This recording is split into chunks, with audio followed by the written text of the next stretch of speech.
We got Carl Grant III here with us today, a best-selling author, CEO, and business development expert. There are 25 years of experience working with top firms like PwC and Cooley LLP. He's here to talk about what it really means to shift from grinding harder to work smarter and how adopting the right mindset can unlock more wins with less effort. Carl, glad to have you here today, my friend.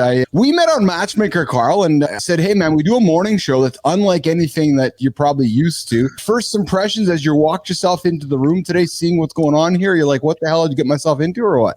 I watched you guys, and I was actually nervous because it's an hour earlier out here in Central Time, and I'm like, at 7:15 in the morning, I'm going to have to expose myself to the abuse that you guys dish out on one another. I had to wake up and have an extra cup of coffee this morning and make sure I was awake for this. So hold on there, Carl. You said abuse and you said some, so hold on. You're joining us from where, Carl? Are you joining us in the Central Time Zone? Yeah, Austin, Texas. So, dude, oh boy, we froze again. Did we lose him again? So yeah, there we go. He's back. He's freezing again. Am I freezing again? We got you back. No, we got you back now. You're good now. You're good now. Somebody's got to pay the internet bill over here. But I was just saying, Carl, that I'm on Central Time Zone like you are. So we actually don't get up early compared to our friend Johnny. What time did you get up today, brother? God, it's 2:43, something like that. Yeah, 2:33. It was early. Yeah, I get up early too, so I am awake. It just takes me a while to wake up. That's it. So, Carl, let's get into research shows that habits shape our outcomes far more than motivation alone. If you want to achieve more with less effort, you got to create routines that make progress that feels effortless. Start small, stack habits, sticking through consistent repetition, not willpower. I talked to Johnny early on in the show about how he battles willpower. And Keith, I'm just prepared. I'm prepared. Carl, from your experiences in business and personal growth, what's the best way to kickstart positive habits that led to a smarter, more sustainable success? And what's worked for you, Carl? I'm going to just give the overall theme of what I wrote about in the book. And it's really doing the opposite of what comes natural to your human nature. Like our human nature is to stay in bed and eat potato chips and not do the stuff that we do. Instead, we get our butts out of bed. We go to the gym, work out, right? And the same thing holds true in relationships, right? Everybody wants something from somebody else. But if you approach somebody, and talked about my business development career, so let me take it back to that. When I went out into the business world, and my job is to bring in business for a top accounting firm or a top law firm, if I go out and I just ask for business, I want you to give this to me, I'm going to get nowhere. Instead, I go out into the marketplace and do what comes opposite to human nature. I go and give. I figure out, what can I do for you? Let me learn about your business. You're looking for customers. Let me introduce you to these companies that I know that could potentially buy from you. You're looking to raise money. Oh, I know angel investors or venture capital investors or private equity investors who would be interested in what you're doing. Let me make this connection, right? I've done this consistently over my 25-year career in business development. And by giving and doing what comes opposite to human nature, I have received 10 times what I would have received if I went out with my hand out. So you're a big fan on giving, and when the time comes for you to receive, you sit back and receive. It just comes. You don't even really have to ask. I do sometimes very softly. We'd love to help you with that. If we can be helpful to you, let me know. But everybody knows what it is I do and who I represent. And when you give to somebody in a way that they feel like, wow, this guy has really helped me a lot, they're looking for a way to reciprocate. It's human nature. I could count on 2 fingers the people who didn't take that approach in life out of the thousands of people I dealt with throughout my career. But how did you learn that? Carl, we talked. Good question. How did you learn that? John had to grow up and be the fat kid and with the flip tits, and he's like, I don't like this. Marty had to be called a loser, and he had to learn things. Like, how did you learn? Was it Carl Grant the first, Carl Grant the second, to teach Carl Grant the third? Like, how did you learn this, Carl? No, actually, I was the opposite of what I'm telling you to be today. I was the guy who always wanted everything from everybody. I wanted to be on top. I wanted to receive. And it really was that awakening that I spoke about when I was 24 years old, when I was trying to get right to find my future wife. And I read the Bible for the first time, and I came across these radical statements like, it's better to give than to receive.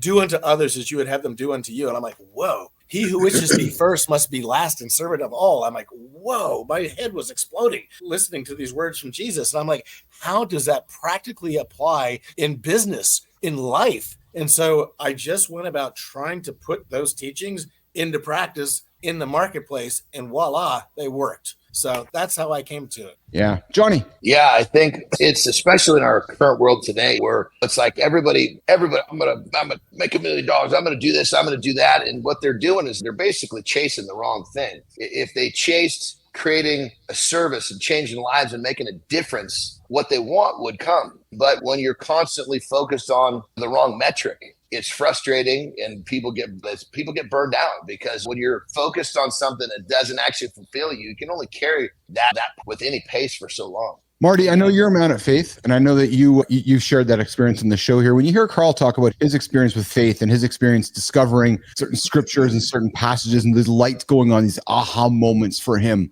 do you experience some of those same aha moments, Marty, as you've explored your relationship with the Bible? Absolutely, man. First of all, it's great to hear that, because that just validates everything I believe. But one thing people don't realize is the Bible is a book of human nature. And I've talked about it on here before, and everything that you experience in life, you're going to find it in the Bible. And I'm talking about everything, even political stuff, literally everything. It's definitely helped me. And now that I'm the younger guy on the show and seeing Carl go through that, it just gives me more hope and more faith for my future. What I like about this too, Carl and Marty and Johnny, is that we're talking about faith. We're talking about the Bible. If somebody listens to the show regularly, they go, yeah, but this isn't really a hardcore Christian Bible show. No, it's a safe space for humans.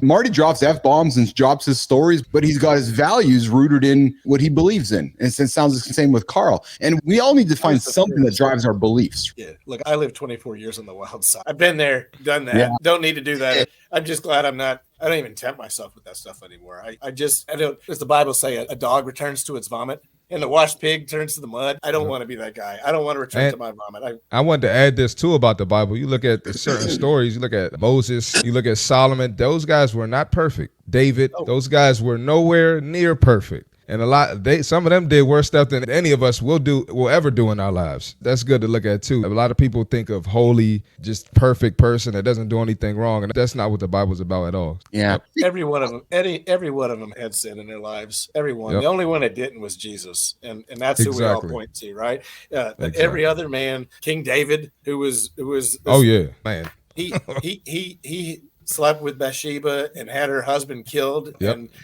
And that reverberated throughout his life, but God blessed him still because he turned, right? And so I think what it does is it gives us a prescription for how we deal with our screw-ups. Because like Marty, you and I aren't immune to screwing up. You just read about all the characters in the Bible. They all screwed up at some point. Even Solomon at the end of his life. Oh, yeah.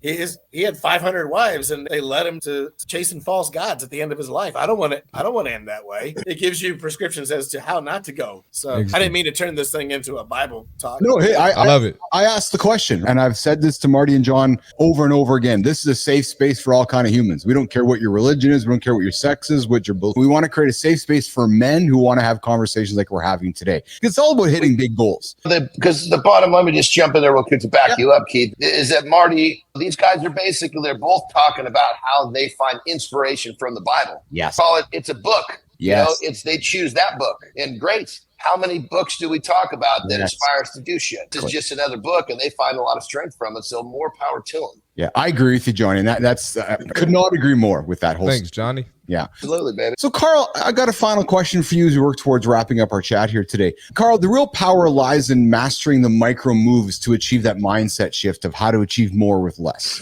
It's less about the dramatic leaps and more about the steady momentum that builds until progress just becomes, frankly, inevitable. Carl, as you've gone through your professional journey, your personal journey, how have you approached that tension between the big goals that you have over there, but focusing on the small, daily, repetitive wins? And before I finish the question, is it rooted in your beliefs in the Bible, Carl? Is that what's allowed you to approach that tension about that's the big goal? I'm going to use my daily habits with the Bible to help me focus on the small daily wins. The Bible comes into play in those moral decisions, right? Because you live well, you take good care of yourself, you maintain a good appearance, it's going to invite temptations into your life, right? Yeah. Yes. So I thank God I've never given in to the temptations in the 30 years I've been married, and I don't intend to. But they surround you when you live that way. So making those decisions, you will not do this, that will ruin your marriage, right? But the same thing holds true, and I'm not going to attribute all this to the Bible. It's a self-will when it comes to what you put in your mouth. I look at dessert just like John. I'm sure you do. You look at that dessert looks good, but I know that what do they say? A moment on the lips, forever on the hips. I make the decision. I do take a cheat day. I do take a cheat day on Saturdays where I blow through all the rules. It's hard. It's hard for me to break it, but 6 days a week, I am as disciplined as can be, and it goes with the same type of discipline in the work life. Right. I know that by doing the right thing by the other people I'm put in contact with, in the long run, it's going to pay off. But I have to discipline myself every day to say, do this for this person, help this person. This works, right? Because I, like everybody else, am flesh and human. I'm tempted to go by the easy path, but I know that the hard path and the right path, doing right by that other person, will pay off in the long run. And so I try to do that day in and day out. And I have to remind myself every day. And even in how I speak to my wife, you might be tempted to say something that you can't take back, but you got to stop yourself. You got to put the right words out of your mouth. You got to apologize when you've done something wrong.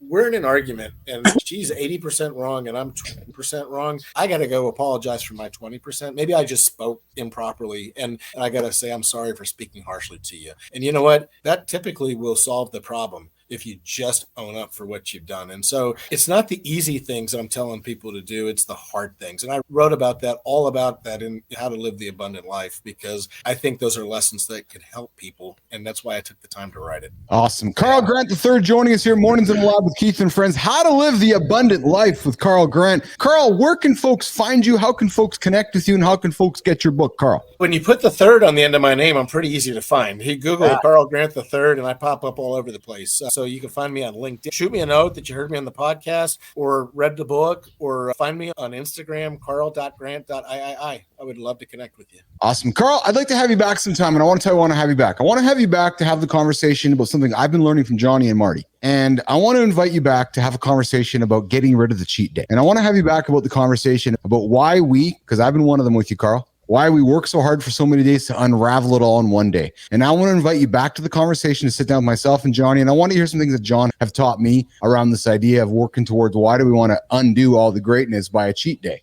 and reframing that. So not here calling you out negatively. I just want to invite you back to just invite you back to listen to some things that I've been learning from Johnny around this whole idea of the cheat day and perhaps reframing that. And you strike me as a fellow who will be open to having this dialogue with myself, John, and Marty around reframing the cheat day. Carl, would you do that? Johnny, would you do that? Anybody who's sporting arms like Johnny there, I'd be happy to have a conversation. Yeah, because I'll tell you, both John and Marty have been reframing my idea around that. And I'd like to have you back I think we'll have a conversation around the cheat day and eating for purpose instead of pleasure. Carl, have a great day. You come back. It's now time for the John Anderson lifestyle tip of the day. And we got Johnny on the stage for a lifestyle tip. It's going to help you get. Thank you, Carl. Yeah, thank you, Carl. Pleasure talking with you today. Nice meeting you. Awesome. Thanks, Carl. See you, brother. Let's go, Johnny.